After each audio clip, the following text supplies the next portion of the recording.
كلكم آتيكم زلكم بوتاتن أديتاتن أحواتن أحد كما يوعدكم كما يكنيكم كبير أملخنا انكوا نبذا سعدي عن نبذا علتي عندما أبصحنا أما مدب صلت كنجمر كلنا كابز زلنا يوم تسينا حنساب حف نبل سمع أب وولد ومنفس قدوس هذا أملاك فقدس سلاسي إذا أمنوا أتمهات أن كذا كزيتان بكر مزات سمي قدس بيت كريستيان تيسمي مريم سيان العالم والعالم عالم نعكتك جن سبحك نباركك جن تأمنك نسلك جن سوك كن جنك جن كن دسمك قدس سجل لك زلك سجد كل بركولك كن كل إنسان أنت كمالك تجاهك كن كسان قسم لك أنت لك لزسك ولا كل هذا نمتن واكننا وكم مهرنا قدس ولك زي بلا أنت مسسبت تصلي كما زبالو قدوس قدوس قدوس እግዚአብሔር አምላኽና ዝነበርካ ዘለኻ ኩሉ ሕሊፍካ ድማ ንዘለዓለም ዓለም ትነብር ካብ ምስራቅ ክሳብ ምዕራብ ካብ ሰሜን ክሳብ ደቡብ ስምካ ንዘለዓለም ዓለም ተመስገን ይሁን ስለ አምላኽነትካ ስለ ፈጣሪነትካ ስለ ጎይትነትካ ስለ ንግስነትካ ስለ መለኮትነትካ ቅዱስ እግዚአብሔር አምላኽና ነኽብረካ ነመስግነካ ነገልግለካ ንግዛእካ ይሰግደልካ ኣለና ሰዓት መዓልቲ ዝባረካልና ኣብ ዕድሜና ዛ መዓልቲ እዚኣን ዛ ሰዓት እዚኣን ዝወሰካና ንስኻ ኸሞ ክብርን ምስጋናን ንዓኻ ይኹን ጾምና ጸሎትና ሱባኤና ድማ ተቐበለልና ስኻ ትሪኦ ስኻ ትቕበሎ ጾም ግበረልና ጾመ ድሕነት ጾመ ምሕረት ግበረልና ንኩሉ ህዋሳትና ካብ ሕማዕ ነገር ኣፂምካ ስጋዊ በረኸት መንፈሳዊ ህይወት ኣብ ዓለም ድማ ርግኣትን ሰላምን እንሪእሉ ጾምን ጸሎትን ግበረልና ጎደለና መልእኻ እግዚአብሔር አምላኽና ኣብ ቅድሜኻ ቅቡል ግበረልና ወደ ተወሳኢናኻ ብርሃነ ትንሣኤኻ ብሰላም ኣብፅሓና ኣብ ፀበባ ኣብ ሽግር ኣብ መከራ ኣብ ሕማም ኣብ ሓዘን ኣብ ቤት ማእሰርቲ ንዘለዉ ንኩሎም ድማ እግዚአብሔር አምላኽና ኩሉ ፀገሞም ርኢኻ ንእስራት ምፍታሕ ንጥሙያት ፅጋብ ንሕዙናን ምፅንና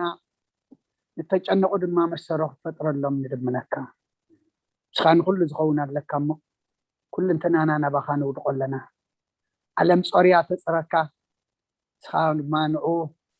ዓለም ዘፀረኸኩም ንዑ ከዕርፈኩም ኣነ ክፀረልኩም ጾረይ ከቢድ ክፈኩሽ ኢልካ እናእኻ እሞ ናብቲ ጾርካ ቀሊል ዝኾነ ኣምላኽ ናባኻ ክንጥምት ጾርና ናባኻ ሕዝና ክንቀርብ እምነት ወስኸና ብናይ ኣዴና ቅድስት ድንግል ማርያም ኣማላድነት ናይ መላእክት ተራዳእነት ናይ ነቢያትን ሃዋርያትን ጻድቃንን ሰማዕታትን ጸሎት ኣይትፈለየና ከምቲ ሃዋርያት ዝመሃርካዮም ኣብ ሰማያት ትነብር ኣቦና እንዳበልና ንጽዋዓካ ኣለና ስምካ ይቀደስ መንግስትኻ ትምጻእ ፈቃድካ ከምቲ ኣብ ሰማይ ከምኡ ድማ ኣብ ምድሪ ይኹን ንዕለት እንጀራና ለመሃበና ንሕናን ዝበደሉና በደሎም ከም ዝሓደግናሎም በደልና ንዓሰና እንደገና ወክፋእ ድሕነና እምበር ኣብ ፈተና ይተእትወና መንግስትን ሓይልን ክብርን ዘለዓለም ናትካ ኢማ ኣሜን እግዝእትየ ማርያም ብናይ ቅዱስ ገብርኤል መልአክ ሰላምታ ሰላም ለክሉ ሕልና ከድንግል ይኺ ብስጋኹን ድንግል ይኺ ኣደ እግዚአብሔር ጽባኦት ጎይታ ሰራዊት ሰላም ለክለኹን ስካን ስብረፍቲ ፍረ ከርስኹም ብርኹኦም ተጸጋ እግዚአብሔር ምሳኺ ወብስት ደስ ወድቂ ኃጢአትና ሰሪየልና ነፍቱ ወድኺ ኢየሱስ ክርስቶስ መንታና ምሕረት ለምንልና አሜን ይፍታ ወይ ስረግ ጅና አምላክ መድኃኒታችን ኢየሱስ ክርስቶስ ከኒካ ጋና ሰሪያት ያደምሳሲ አበሳውሉ ለብርከቻት ብርሃን አንቱማ ወይ ካናቱ አዊ ዲያቆናት ሩዋን ሳይሩ ከጻናት በስምኩም كن فتانو انتهنا يرسي نرس كلران تمات فيو مهار النكسوس ملع عصر تخلت يا مهار النكسوس يا مهار النكسوس يا مهار النكسوس يا مهار النكسوس يا مهار النكسوس يا مهار النكسوس ديو مهار النكسوس ديو مهار النكسوس ديو مهار النكسوس ديو مهار النكسوس ديو مهار النكسوس ديو مهار النكسوس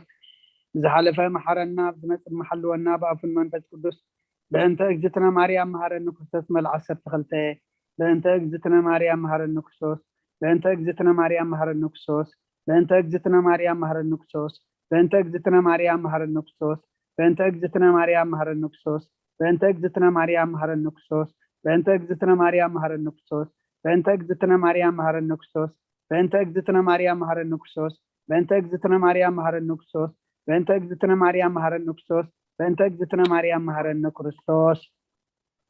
سناي نجر نتجبرلنا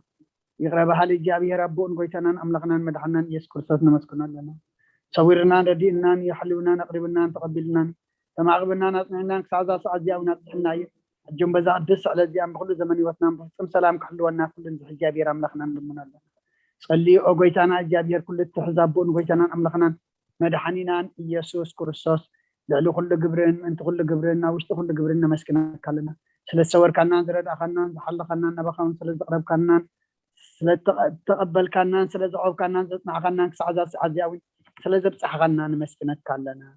أوجيتا يقرب لنا وما فكر سر سلسة من كلنا كم حرتك وندللنا نزا قدس على زيان كل زمن يوتنا نأخاب انفراب بسم سلام كم بصنها بنا كل قناة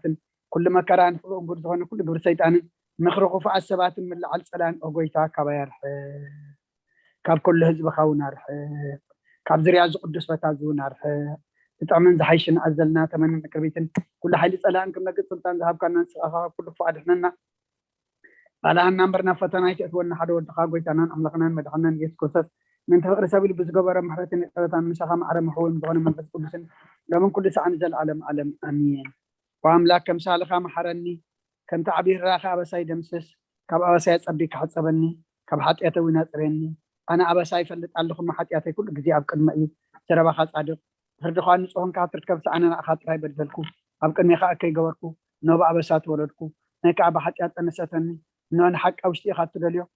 أبو وانت مهارني من تخسر السوسم عزات رني كبرت كتصعدوس أبني تنقد قد كاين عصم تحقوساس بحتان حقوسن أسمعني قصها بحتي أتيك بقوله نبزل دعوة سايون دمسوسو وأملاق تريد بفترة لي سنو أنفاس كاوش تحدث كابقوس كاي دربيني حقوس مدحان كامل سلي فقدنيا من فسون دقفني مقد خان مفرسكم ربيه حات عنا بخاكم اللسويم وأملاق مدحاني كابداد من لقفني لساني نسألك أهل الكتب للإياه كويتا أفي مسكانا نقر سغنا فريكفت مسوعة بهب لكاني زي كونس مقرب كل كانري مسوعة محرارة تبغوني خامو مسوعة أملاخ سور منفسي وأملاخ نسورن كنت بعيتون أقونيها نسيم بسأجها سنة جبر الله مكاتات يرسلم مندق شو مسوعة بزحر المسوعتي بمولد مسوعة بحك لكاي شو عم مسوي إخارة وقرب الكايم مسجانا أنا أبن ولدن نزل العالم عالميا أبزا ساعة زيئة من بارس جاوي تأيس كرسة سام قبرن نفس أمتا ساعات معلتن إياه كمون دك أس أمثال مسألة زغنة كم ودع تاجزي عد مسرت قصر كرم نفسه كف صلاة ساعات يتصل صلاة جزية دك أس وكريستوس نقصين أملاخين سجانا قرب له حتى أتيني خاد قال لك المنو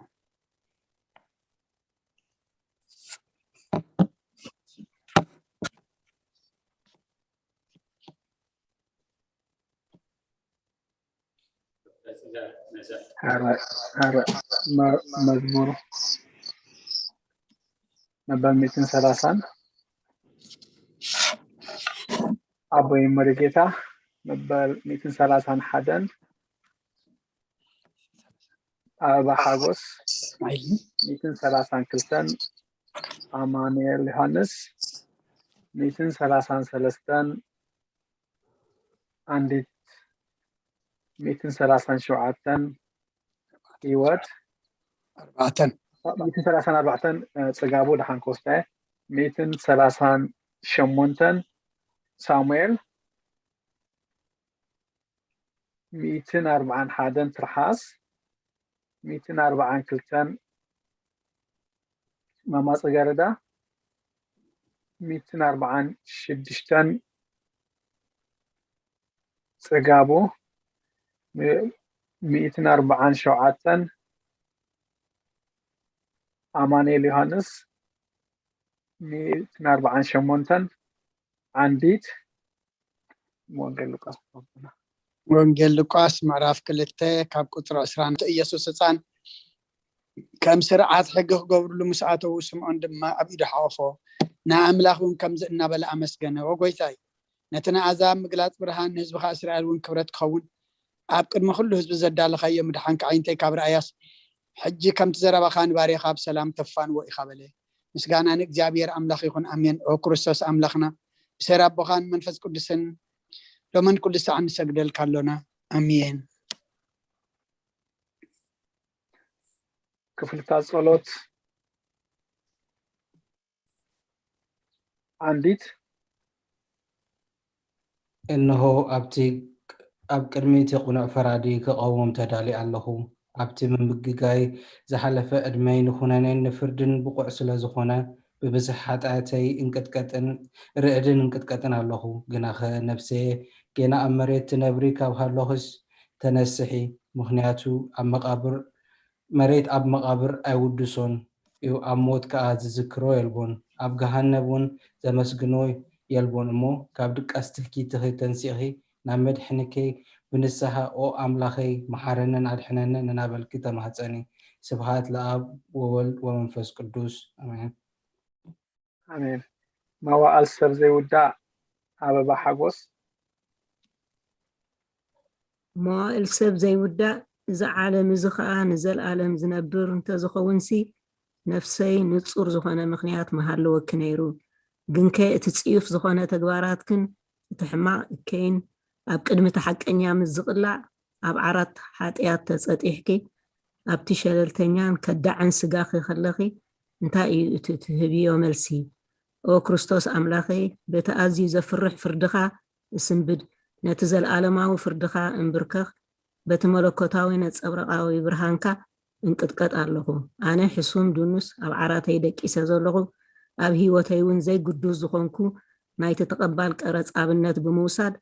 ኣፍ ልበይ እናወቃዕኩ ኦ ኣምላኽ ኣነ ገበነኛ እየ እሞ ይቕረበለለይ ይብል ኣለኹ። ይዚአነ ወዘልፈኒ ወለዓለም ዓለም ኣሜን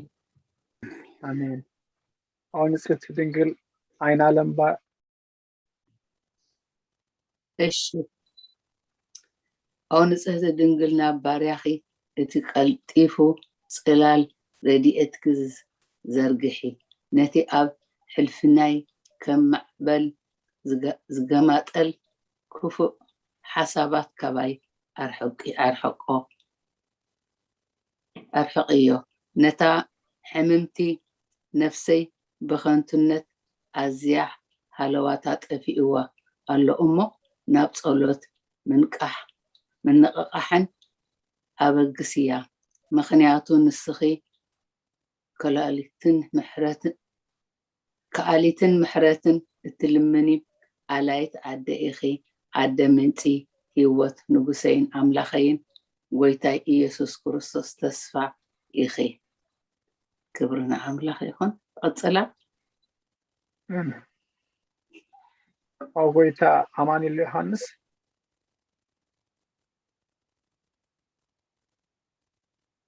ኣማን ኣለሃ ዶ? ኣለኹ። ኦ ጎይታ በዛ ለይቲ እዚኣ ንዓ እሞ ብሓጢኣት ንሓድር ሓሉቅ ብዘይ ሓጢኣት ክንሓድር ሓልወና ኦ ኣምላኽ ኣቦታትና ንስኻ ብሩክ ኢኻ በረኸትካ ብዙሕ እዩ ቅዱስ ስምካ ንዘለኣለም ክብሪ ዝመልኦ እዩ ኣሜን። ኣባኻ ተወኪልናዮ ዘለና ምሕረትካ ከምኡ ትኾነና ኣዒንቲ ኩሉ ንዓኻ ይፅበያ ኣለዋ ንስኻ ከዓ ኣብ እዋን ምግቢ ትህቦም ኦ ኣምላኽናን መድሓኒናን ወሰን ምድሪ ትስምዓና ኦ ጎይታ ንስኻ ኢኻ ካብዚ እዚ ንዘለኣለም ትሕነና ዕቅበናን ኣሜን። ኦ ጎይታ ብሩኽ ኢኻ እሞ ፍርድኻ መሃረኒ ኦ ጎይታ ብሩኽ ኢኻ እሞ ሓቅነትካ ኣርዳእኒ ኦ ጎይታ ብሩኽ ኢኻ እሞ ክብርኻ ኣብርሃለይ ኦ ጎይታ ምሕረትካ ንዘለኣለም ይነብር ኦ ጎይታ ንዓይን ንተግባር ኢድካ ካብ ወሎድ ናብ ወለዶ መዕቆበየ ስለዝኾንካ ኣይትፀገኒ ኦ ጎይታ ንዓኻ በዲለ እየ እሞ መሓረኒ ነፍሰይ ኣድሕናን እናበልኩ እፅልእ ኣለኹ ኦ ጎይታይ ኣባኻ ተወኪለ ኣለኹ እሞ ኣድሕነኒ ፍቃድካ ክገብር ከዓ መሃረኒ ንስኻ ኣምላኺ ፈልፋሊ ህይወት ኢኻ ብብርሃንካ ድማ ኢና ብርሃን ንርኢ ምሕረትካ ናብቶም ዝፈልጡኻ ክበርካ ከዓ ናብ ቁኑዓት ልቢ ትምፃእ ፀጋም በረኸት ምስጋናን ብሓቂ ናትካ እዩ ኦ ቅድሚ ዓለም ዝነበርካን ዘለኣለም እትነብር ዘለኻን ኣቦን ወልድን መንፈስ ቅዱስን ንዓኻ ምስጋናን ውዳሴን ግርማን ይግባእ ሎምን ኩሉ ሳዕ ዘለኣለም ኣሜን። ኦ ልዑል ጎይታ ብኣኻ ምእማንን ንስምካ ምዝማርን ሰናይ እዩ እሞ ምሕረትካ ኣብ ተፅባሕ ሓቅነትካ ድማ ለይቲ ኣዘንቱ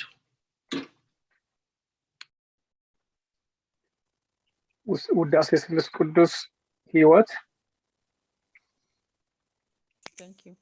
ውዳሴ ስሉስ ቅዱስ ቅዱስ እግዚአብሔር ቅዱስ ሓያል ቅዱስ ህያው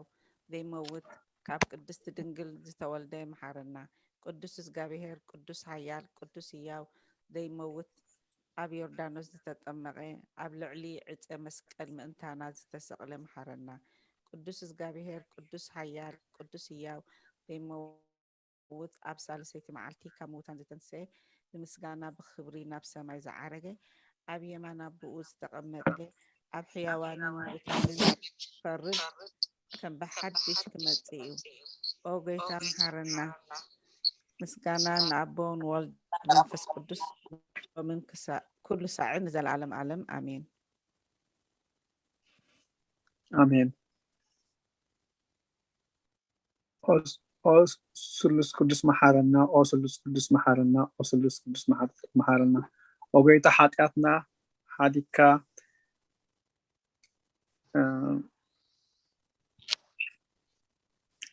አይፎን ኢልኩም አቲኩም ዘለኹም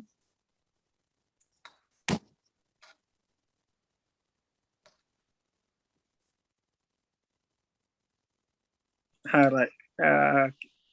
ሳሙኤል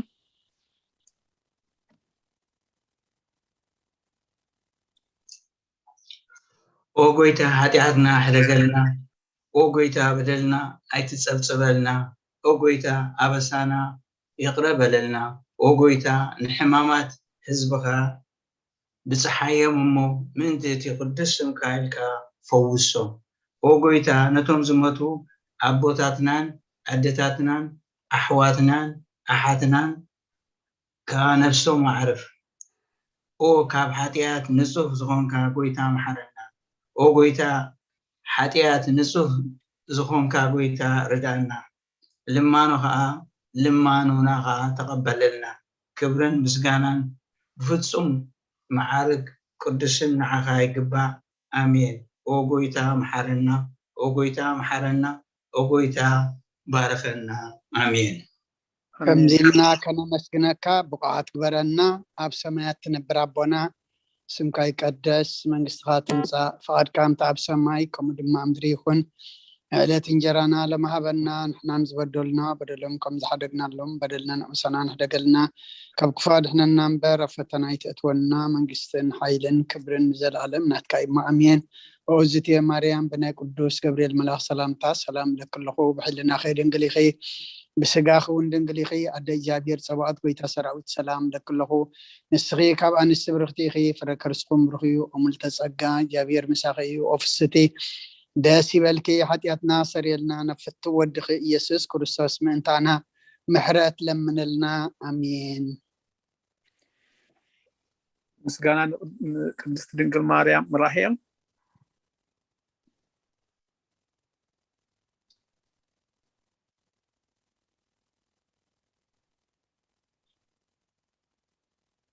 هلا قاعد سمعك لنا هنسى حج ندعتي مسكان أنا